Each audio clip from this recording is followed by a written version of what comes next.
Di Kabupaten Pemalang, Jawa Tengah, Perusahaan Umum Daerah Air Minum Tirta Mulia telah meluncurkan monitoring center yang revolusioner. Ruang monitoring center ini diresmikan langsung oleh Bupati Pemalang Mansur Hidayat pada tanggal 5 Januari tahun 2024.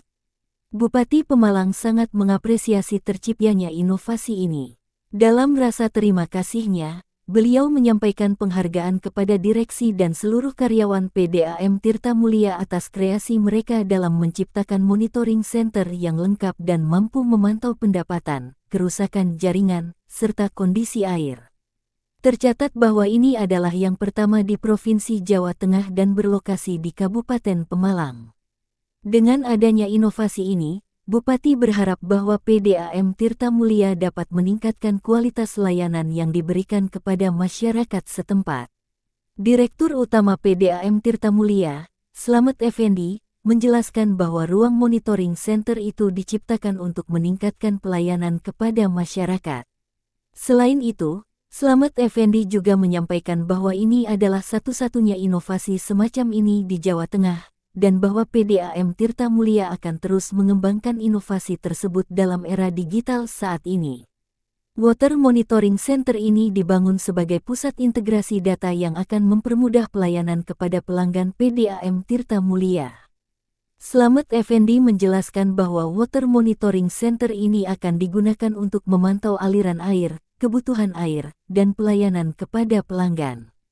Data yang tersedia di Water Monitoring Center akan menjadi pertimbangan perusahaan dan manajemen dalam mengkoordinasikan kegiatan, pengambilan keputusan, serta pengendalian seluruh bisnis di PDAM Tirta Mulia Pemalang. Tingkat air di reservoir dan tekanan air juga bisa... Budi, Mas. Mas Budi di PDAM Tirta Mulia ini bagian apa, Mas? Saya di manajer IT. Ini dibuat oleh Anda sendiri dengan tim atau bagaimana? Kita buat dengan tim, Pak. Ya. Masuk dan tujuannya itu? Jadi untuk memperbaiki itu, jadi kita sekarang ingin mengintegrasikan data dari seluruh personal bisnis kita dalam satu monitoring center. Jadi dari manajemen atau direksi dalam mengambil kebijakan itu bisa lebih cepat dan efisien berdasarkan data. Tujuannya tentu untuk meningkatkan pelayanan ke pelanggan. Pertama di IoT ini untuk di Jawa Tengah kita baru yang pertama menerapkannya. PDAM.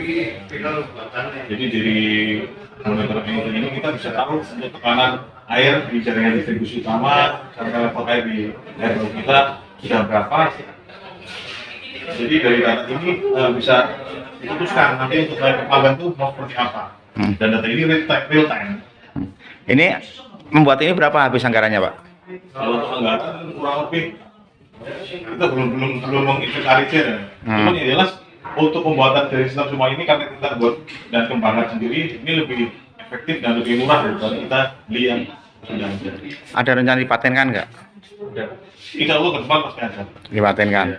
Oke, saya mau minta ini kan ada layar 1, 2, 3, 4, 5 ya. Boleh disampaikan satu-satu tuh, Mas. Tadi kan kurang begitu detail.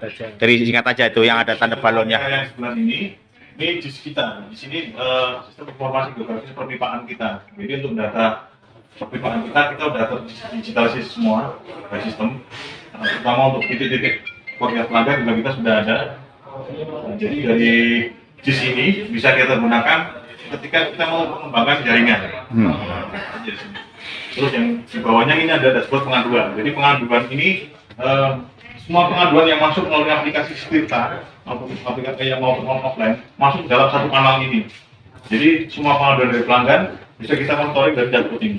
Pengaduannya lewat apa? Pengaduan bisa melalui online aplikasi Tirta kita di Tirta Mobile, terus melalui Facebook, media sosial, ataupun bisa datang langsung ke sini. Masuk semua dalam satu kanal ini. Jadi kita monitornya lebih mudah. Terus yang untuk yang sebelah kiri itu yang paling atas itu dashboard efektivitas penagihan. Jadi untuk efektivitas penagihan ini kita bisa monitoring per kantor pelayanan sudah berapa persen penagihannya bisa kita pantau dari sini. Terus yang di bawah ini ada dashboard petugas baca meter, jadi tracking petugas baca meter. Jadi kita bisa tahu petugas ini udah baca berapa, dia posisi terakhir di mana, bisa terpantau secara real time. Jadi petugas baca meter benar-benar melakukan tugasnya. Terus yang terakhir ini yang terbaru inovasi kita di IoT monitoring center. Jadi IoT ini yang menggabungkan antara sensor elektronik dengan koneksi internet. Dengan itu Pak, itu kan peta Kabupaten Malang itu ada biru, kuning, merah, Ya. Ini balon daerah hijau. Ini yang daerah belum terlayani.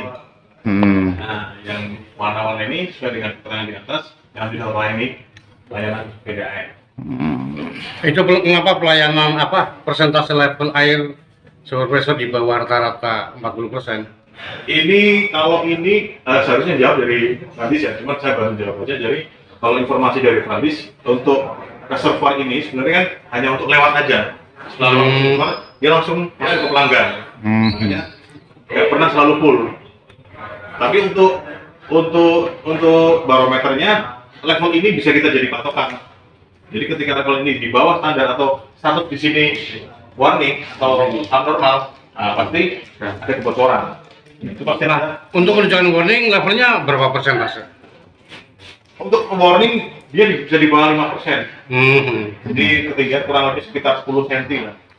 Berarti warning itu warning karena pelanggannya banyak atau kebocoran itu Pak? Bisa jadi karena kebocoran, Pak. Bisa jadi. Bocor otomatis kan suplai air drop. Terutama yang ini tekanan. Oh iya, tekanan. Kemarin pada saat kita bocor, ini tekanan masuk drop. Nah, ketika tekanan drop, pasti ada kebocoran. Dan informasi dari data sensor ini setiap 1 jam sekali terkirim melalui WA notif ke bagian Transdis secara otomatis. Jadi bagian Transdis 24 jam menerima laporan dari data IoT ini. Jadi ketika ada kebocoran, jam berapapun mereka bisa ketahui tanpa menunggu pengaduan dari pelanggan atau masyarakat. Kemudian terakhir Mas, yang jaga di sini siapa Mas? Yang Kita di sini nanti operator Pak, jadi bergantian shift-shiftan.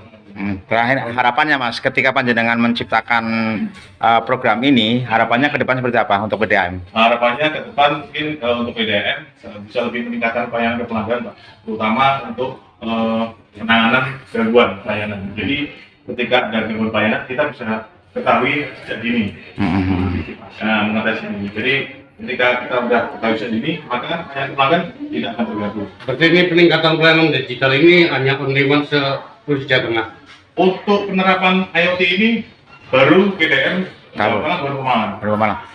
Mas, untuk pelanggan nih, ketika PDAM-nya terganggu, mengadunya lewat mana Mas? Bisa melalui medsos, terus melalui aplikasi kita yang ada di Play Store, si Tirta Mobile, dan itu bisa di-download oleh pelanggan gratis.